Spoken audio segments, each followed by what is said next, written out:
Bom dia, meus queridos. Hoje nós vamos começar a aula sobre Brasil republicano, os contrastes do Brasil republicano.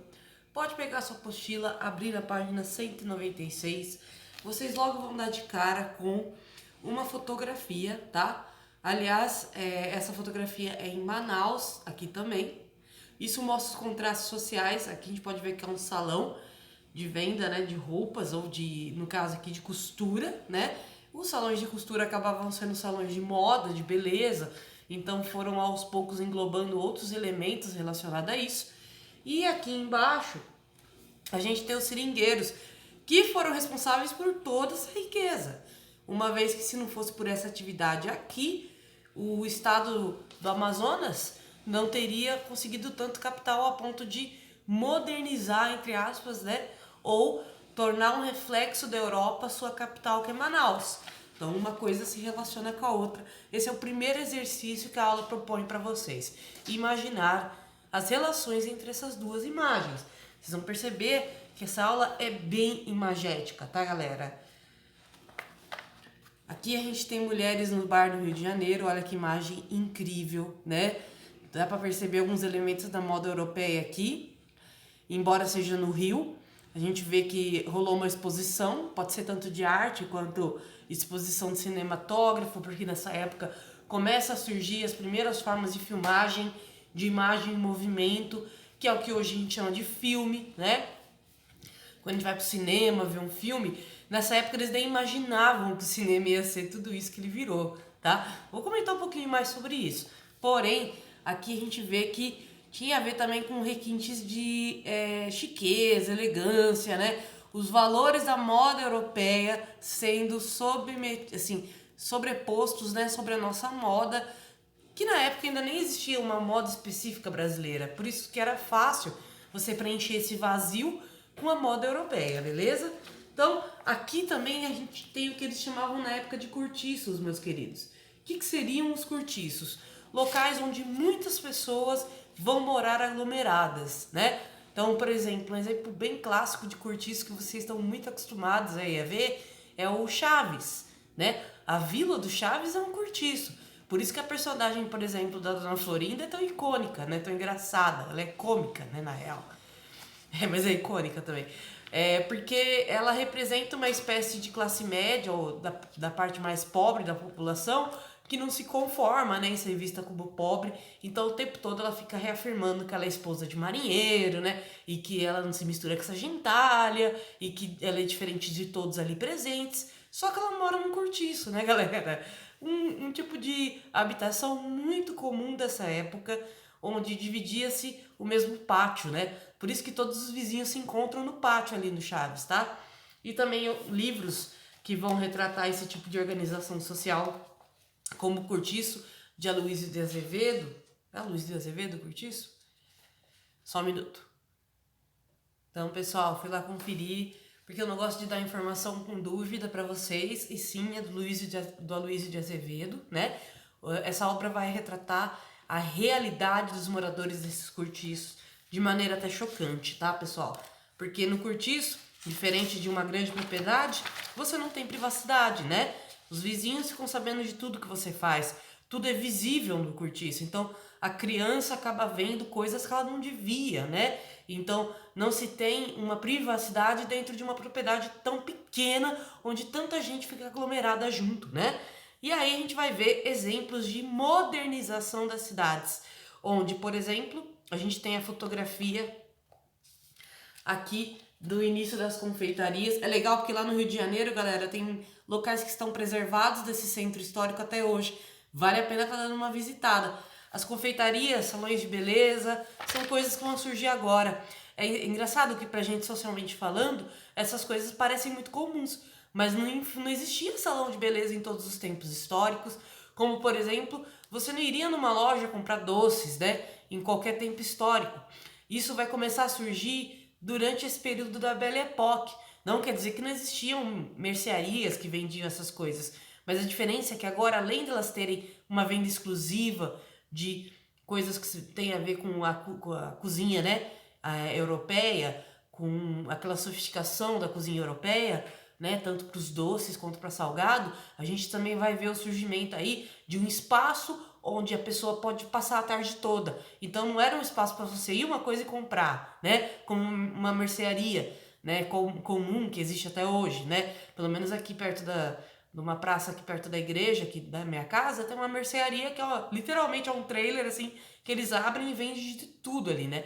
Só que não é um lugar para você sentar, para você ficar, para passar uma tarde, para conversar. Então vai ter uma preocupação em fazer grandes salões, muito confortáveis, com a estética muito parecida com a era vitoriana que estava acontecendo lá na Europa, tá? Essa era vitoriana é cheia de ornamentos, né? É tudo muito chique, glamuroso, tá? Traz como um signo da evolução da sociedade, né, moderna, como algo que a modernidade trouxe de diferente, né? E o Brasil vai passar a ser, em vez de um país imperial, onde os espaços públicos eram feitos apenas para o rei, a partir de agora, esses espaços vão ser espaços para o povo e para as classes mais elitizadas também, tá? A gente vai ver também que vai ter uma grande preocupação, meus queridos, com a infraestrutura, que seria o quê? Tudo que vocês não veem que a política faz. Então, por exemplo, ninguém vê uma obra de esgoto quando ela começa e quando ela termina, né? Porque não tem como pôr placa em esgoto. Assim como a gente também não tem muita noção de como o saneamento básico muitas vezes foi estabelecido no local que a gente mora. A maioria das cidades, principalmente nos centros das cidades, vão começar a fazer o tratamento desse esgoto e vão começar a ter um saneamento básico, né, quanto a esse esgoto. O tratamento nessa época não era tão sofisticado, então ele basicamente resumia-se a tirar os dejetos do centro da cidade e liberar em algum local da praia ou do rio. Infelizmente até hoje tem coisas assim no Brasil, né? Mas a gente está falando de um país que na sua imensa maioria ainda até hoje não tem saneamento básico, tá? Eu sei que pra gente que mora em São Paulo, isso é uma coisa de outro mundo, mas tem muitos locais do Brasil que até hoje você não tem um banheiro, por exemplo, na casa. Você ainda tem a coisa da fossa, né? Que você é um buraco que você vai, sai da casa e vai usar o banheiro naquele buraco, né? Então, assim, o que a gente está falando aqui de saneamento básico não é o nível que a gente gostaria que fosse. É um nível centro das cidades. Porque o Brasil era visto como um país sujo, imundo e cheio de doença, pestilento. Isso não sou eu que estou falando, não. Eram os jornais da época internacionais em referência ao Brasil. Para a gente perder esse título de país sujo, cheio de doença por conta dessa sujeira, começou essas reformas nos centros das cidades para mudar esse aspecto internacional do Brasil. E tem uma razão para isso. Eles não estavam querendo impressionar a Europa somente por impressionar mesmo. Eles vão incentivar uma grande imigração europeia para o Brasil nessa época. Assunto que eu vou comentar na próxima aula. Por isso que eu não vou comentar com tantos detalhes hoje. Mas sim, vão adaptar as cidades brasileiras para receber imigrantes europeus. Então aí você já vê uma enorme diferença entre a imigração forçada lá africana no começo da história do Brasil, por exemplo, e a imigração europeia. Por quê? Na imigração africana forçada, eles fizeram de tudo para tirar os elementos da cultura daquelas civilizações. Então, enquanto os africanos foram forçados a ser trazidos no Brasil, foram transformados em escravos e ainda por cima, tudo que era da sua cultura era proibido, era repudiado, era demonizado. Os europeus tiveram um contexto totalmente diferente, tá? Porque não houve nenhuma preocupação em mudar os centros urbanos durante a colonização para adaptar para realidades africanas. Diferente do caso desse povo europeu que vai vir para o Brasil, onde há essa preocupação, sim, em adaptar essas cidades para as grandes metrópoles europeias se impressionarem com essa adaptação e passarem a deixar os europeus virem até o Brasil, os descendentes de vocês, muito provavelmente. Afinal de contas, o estado de São Paulo concentrou 30%. Alguns historiadores dizem que chegou quase a ter 50% de toda a imigração europeia que aconteceu nessa época. Então, se você é paulista, a possibilidade de você ser descendente de um desses imigrantes é muito alta, tá? E aí, o que aconteceu? Esse centro não era vazio dessas cidades, haviam famílias lá. E haviam muitos cortiços, como eu expliquei, pois eram famílias muito pobres que tinham acabado de sair da escravidão e não tinham conseguido ainda se estabelecer economicamente. Uma vez que o Estado brasileiro, quando tirou os pretos da escravidão, ele não deu uma propriedade para eles nem oportunidades. Então eles ficaram em situações de muita vulnerabilidade, de muita sensibilidade econômica e política. Então eram grupos de famílias que tiveram que se unir para conseguir viver, e aí muitas vezes acarretava na união de várias famílias, e aí virava uma casa com mais de 50 pessoas, né, morando nela. E aí qual foi a postura do governo do Rio de Janeiro? Criar moradias populares para essa população, para não ter essa superlotação e falta de saneamento, que é óbvio que vai ter? Não, eles vão lá, tiram à força essas populações do centro das cidades, do Rio de Janeiro em específico, né, que eu tô falando aqui, mas esse movimento vai acontecer em Manaus, vai acontecer em São Paulo, vai acontecer nos principais centros urbanos do Brasil, inclusive em Belém do Pará. Por quê? Pessoalzinho, é o seguinte, quando eles expulsam essas famílias, eles usam o exército para expulsar essas famílias. Esse elemento é importante para a aula que a gente vai ter a próxima aula. Quando eu comentar da revolta da vacina, que é uma população que já estava assustada com esses despejos. O que é um despejo? É você tirar a pessoa da sua própria casa, expulsá-la de lá, tirar aquela propriedade e ainda não dar nada em troca disso. Que foi o que o governo fez, né? Então esses despejos vão formar o que a gente chama de primeiras comunidades periféricas do Rio e das outras grandes cidades. Ou do popular, favelas, porque nessa época elas não tinham nenhum saneamento básico, diferente de hoje, que muitas comunidades já têm saneamento básico, embora algumas sofram ainda com essa falta de estrutura, tá? Eu não tô dizendo que hoje é gostoso, maravilhoso morar nessas comunidades, não, meus queridos. Pelo contrário, ainda tem muitos problemas ali, né? E o que a gente vai ver então vai ser um centro de cidade maravilhoso, espetacular, bonito, espaçoso, com grandes avenidas, como aconteceu na Europa, né? Onde vão ter desfiles cívicos, onde vão ter festas populares nessas avenidas, onde as charretes vão basicamente fazer as primeiras formas de trânsito, tá? Se vocês pegarem uma foto de Taquaritinga dessa época, era muito parecida, inclusive. As principais ruas de Taquaritinga foram feitas nessa época, tá? E aí, olha aí a comunidade, como ela vai surgir, né? Olha a diferença, galerinha. Não tem nem rua. É barro, né? Pra você pisar, uma casa em cima da outra, tudo construído de última hora, com muita urgência, né? É até cruel o que aconteceu com essas famílias. A gente da história costuma dizer que nesse primeiro momento da história em que o governo literalmente expulsa as famílias das suas próprias casas porque ele quer limpar o centro das cidades dessas famílias, ele ataca especificamente as famílias pretas e mestiças. Se ele faz um ataque direto a essas etnias, a gente pode reconhecer que o governo dessa época era eugenista. O que isso significa? Eugenia é quando um governo faz um tipo de política de extermínio ou de perseguição a um grupo político. E aqui a gente está vendo bem claro que o grupo político que vai ser perseguido logo de cara na República são os ex-escravos, são os pretos libertados, os mestiços e os pobres, tá? E que óbvio que uma coisa se mistura com a outra, porque se você acabou de sair de uma condição de escravidão, que posse que você tem? Você não tem fazenda, você não tem nada, você não tem negócio. Então você é jogado para pobreza. Jogado para pobreza, você tem duas estigmas que o governo aí não gosta e persegue: pobres e pessoas de pele retinta, conhecida por pretos e mestiços, tá? Então, visto essa grande contradição, a gente vai virar a página, vai ter um exercício que eu vou dar para vocês, tá? Como tarefa. E aí a gente tem um subtítulo chamado Antônio Conselheiro, José Maria e Lampião. No slide que eu fiz para vocês também tem isso, tá, meus queridos? Então, lendo o slide rapidamente, durante os anos de 1830 havia um grande otimismo por parte das sociedades, em especial das elites burguesas, das pessoas ricas, né, donas de meio de produção, na concepção que o progresso científico era sinônimo de avanço social. Esse período de otimismo seria seriamente abalado pela Primeira Guerra Mundial.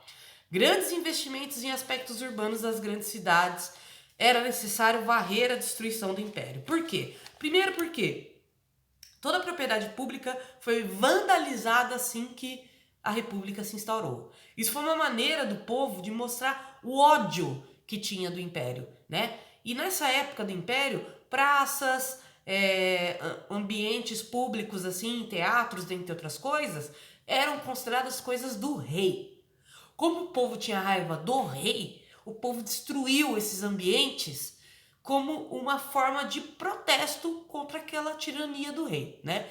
E aí ficou uma cultura até no Brasil de destruição do patrimônio público, que hoje, honestamente, pra gente hoje, talvez não faça tanto sentido, mas tem uma origem histórica, essa cultura de vandalização do patrimônio público, que é essa origem histórica de ódio ao rei, tá? E aí, galera, continuando, esses investimentos só vão ser possíveis porque no norte, em especial em Belém, no Pará, e em Manaus, no Amazonas, vai ter uma febre da borracha, né? Os seringueiros ali, eles vão extrair muita borracha. A borracha vai ser um elemento que vai ser muito utilizado nessa época na fabricação das coisas, né? Em especial materiais industriais, né? E isso vai fazer essa região ter um forte apelo econômico, né? Esse apelo econômico, esse acúmulo de riquezas, muito dele vai ser investido nessas obras de infraestrutura pública, tá? Então, esses barões aí da borracha que vão investir nessas mudanças no aspecto das cidades para deixar elas do jeito que eles querem, tá bom? Por isso que você vai lá no Amazonas, dá de cara com uma cidade como Manaus, que tem um aspecto europeu. Aí você se pergunta, mas eu não tô no estado que é considerado um dos que tem mais povos indígenas do Brasil, né? Cadê esses povos indígenas aqui, né? Então, assim, é preciso cavar um pouco mais fundo para ver. Porém, o aspecto da cidade é um aspecto europeu, né? Assim como o centro do Rio de Janeiro, que você vai ver umas grandes construções, assim, que você olha e fala, parece que eu tô na Europa, né? Aqueles prédios públicos gigantescos, né? E, no caso do Sudeste, é o café, né, meus queridos? O café já está virando uma febre mundial, né? E as elites do Sudeste vendiam muito café. Esses cafeicultores que, em sua maioria, vão investir na infraestrutura pública de São Paulo. Dessa maneira, eles vão estreitar o poder econômico deles com o poder político fazendo essas obras. Eles vão cada vez mais se tornar figuras influentes na figura das políticas públicas, pois eles vão cedendo, né, capital para construir coisas novas e ao mesmo tempo o governo vai cedendo território, cedendo leis a favor deles, cedendo políticas públicas a favor deles. Então isso é uma troca aí, só que ao mesmo tempo, e o povo? O povo tá por fora de tudo isso. É como se o Estado e as elites cafeicultoras dos borracheiros tivessem ali se abraçando e o povo só olhando de canto, parado, sem poder interagir com nada, né? E aí isso vai gerar revolta, é óbvio, né, meus queridos? Então eu coloquei aqui que é essa coisa do saneamento básico e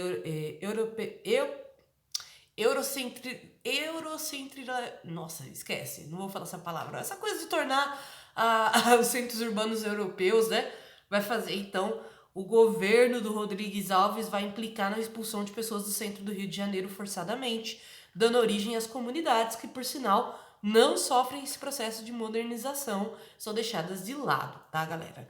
Então, no segundo slide, a causa social no Brasil é caso de polícia. Isso foi dito por um presidente da nossa república, que é Washington Luiz. Acredite se quiser, tá? Essa questão vai marcar a história do Brasil. Os movimentos sociais desde o Império são vistos como ações criminosas e não políticas da sociedade civil. Gente, o movimento social é algo que causa insatisfação em muitas pessoas da sociedade. Elas se unem para tentar obter respostas do Estado quanto àquilo, para reivindicar direitos, para reivindicar o mínimo para se viver dentro da sociedade. Muitos movimentos falam de coisas que são sobrevivência, como acabar com a fome, com a miséria, como, por exemplo, acabar com o racismo, dentre outras coisas. Então, assim, se são coisas que podem matar, tanto o racismo como a fome e a miséria, é legítimo que parte dessa sociedade que está sofrendo com essa situação ou que sensibiliza-se com essa situação, mesmo que não sofra, é natural que essa sociedade se manifeste. Porém, na história do Brasil, a gente vê o Estado muito mais numa postura de olhar para essas pessoas que são politizadas, conscientizadas e que têm noção de seus direitos como criminosas, como se fossem pessoas que estão cometendo crimes, né? E a criminalização dos movimentos sociais do Brasil vai acontecer em várias épocas da nossa história. Por isso que um debate importante para vocês entenderem quem que é o bandido da história do Brasil e por que ele não tem muitas vezes nada de bandido e muitas vezes de justo, né? Justiça social. Se o povo se o povo não se sente justiçado pelo Estado, para que o Estado serve então? Se o Estado não me retorna com saneamento básico na comunidade que eu vivo, se o meu imposto vira dinheiro só para transformar em saneamento básico para as elites dos centros, para que eu estou pagando imposto? Se ele não me beneficia, né? Então essas reivindicações vão começar a surgir, tá? Esse é o primeiro bloco. O próximo bloco eu vou contar uma história que parece uma coisa de história de cinema, que é a Guerra de Canudos, beleza? Até mais, meus queridos, já volto.